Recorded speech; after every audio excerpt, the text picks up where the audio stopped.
Nagprotesta sa may Baywalk sa Maynila ang isang grupong tutol sa reclamation project sa Manila Bay. Kapalit daw kasi ng dagdag kita sa mga gagawing negosyo sa lugar ang pinsala sa kalikasan. May ulat on the spot si Rida Reyes. Rida?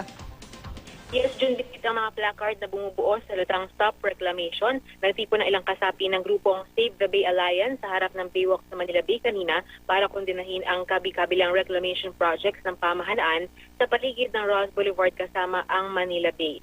Ayon kay Kabataan Party List Representative Raymond Palatino na tagapagsalita rin ng grupo, wala raw magandang maidudulot ang mga reclamation projects kung ang intensyon ay i-rehabilitate ang Manila Bay. Maaring malaki raw ang maibigay nitong dagdag na kita sa pamahalaan dahil magbibigay daan ito para magtayuan ng dagdag na infrastructure projects, pero ang pwedeng kapalit naman daw niyan ay ang mas grabing pinsala sa marine resources sa Manila Bay at ang pagtaas ng level ng tubig na pwedeng magdulot ng mas mabilis na pagbaha. Kaya naman hamon nila kay Pangulong Aquino isama sa kanyang nakatakdang SONA sa susunod na linggo ang agad na pagpapahinto sa kaliwat kanang reclamation project.